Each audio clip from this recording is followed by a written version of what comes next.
साहब अशोक गहलोत जी ने एक बात और कही जिसका साहब आगे पॉलिटिकल स्टैंड क्या रहेगा, क्योंकि सबसे बड़ी जो राजनीतिक उत्सुकता यही बनी हुई है कि आपका स्टैंड क्या रहेगा, पार्टी में रहकर संघर्ष करेंगे। साहब मैंने कहा ना आपको, कुछ लोग ऐसे हैं जो चाहते हैं कि कांग्रेस कमज़ोर हो, कांग्रेस में फूट पड़े, और जैसे मैंने कहा बदनाम करने की, आरोप लगाने की, आलोचना करने की, चरित्र हनन करने की कहीं कोशिश अगर हो रही है तो उसको हम नाकाम करेंगे।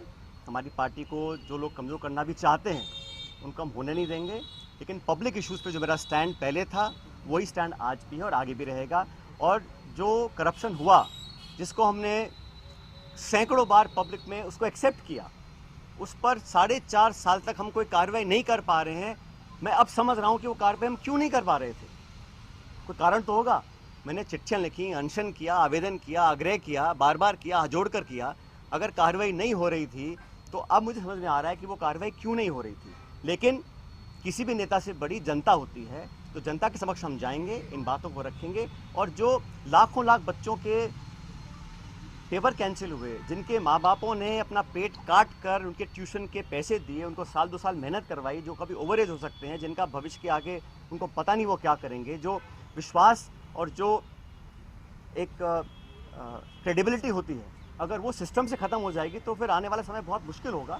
इन तमाम बातों को लेकर मैं जनता के बीच में जाऊंगा और लगातार पैदल यात्रा करेंगे अजमेर से 11 तारीख से।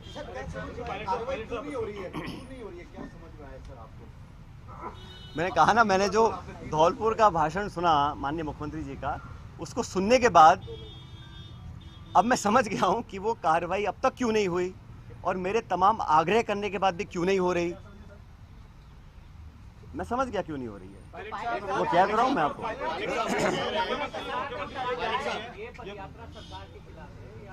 ये मैंने शुरू में कहा, ये यात्रा किसी के खिलाफ नहीं है, ये यात्रा करप्शन के खिलाफ है, भ्रष्टाचार के खिलाफ है। ये यात्रा नौजवानों के पक्ष में है, उनके हितों की रक्षा करने के लिए है। और जनता के बीच हम सबको जाना भी चाहिए। हम जनता के बीच जाएंगे नहीं और हम अपने ही विधायकों को, अपने ही मंत्रियों को, अपनी सरकार को बदनाम करते रहेंगे, बेइज्जत करते रहेंगे, तो हम जनता के बीच चुनाव लड़ने कैसे जाएंगे 6 महीने के बाद।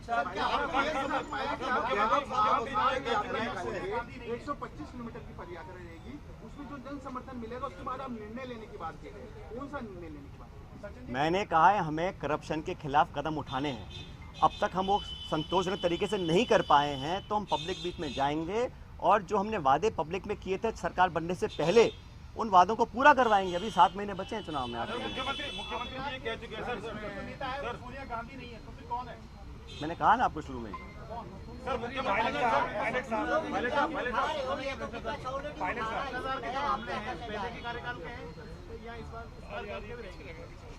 भाई करप्शन तो कहीं पर भी हो, उसके विरुद्ध हम, चाहे वो कांग्रेस पार्टी हो, हमारी सरकार हो, हम तो खुद ही कह चुके हैं कि हमारी 0 टॉलरेंस है करप्शन के खिलाफ। उस पर हमें खरा उतरना है। और जो मुद्दे संज्ञान में आए थे, मैंने पूरा लिस्ट पिछली बार आपको किया था, उनमें से पे कहीं कहाँ कार्रवाई हुई है।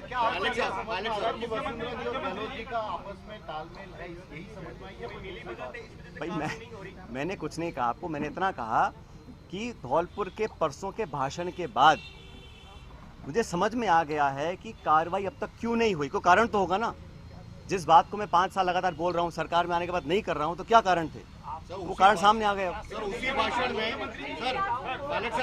उसी भाषण में मुख्यमंत्री ने कहा कि AICC से पैसा दिलवा देंगे। उसी भाषण में मुख्यमंत्री ने कहा। ये इसका जब ऐसा है, मैंने आपको शुरू में कहा कि मैं किसी पे आरोप लगा दूं कि इसने 1000 करोड़ खा गया, 10,000 करोड़ खा गया, 1 लाख करोड़ खा गया, उसका कोई मतलब नहीं है। पब्लिक लाइफ में अगर तथ्य प्रमाण किसी के पास हैं तो कार्रवाई कर देनी चाहिए थी, अब तक क्यों नहीं करी? और ये जो पैसे की बात है, जिन लोगों का पूरा राजनीतिक जीवन सिर्फ पैसे के दम पर पनपा हो, शायद उनको हर चीज़ में पैसा नोट दिखाई देता है। ऐसा नहीं है। पब्लिक जज्बात भी कुछ होते हैं, पब्लिक वोट भी कुछ होती है, पब्लिक इमेज भी कुछ होती है। जिन लोगों की राजनीति सिर्फ पैसे के दम पर चलती आई हो, उनको हर चीज़ में अगर पैसा दिखता है, उसका मेरे पास कोई जवाब नहीं है।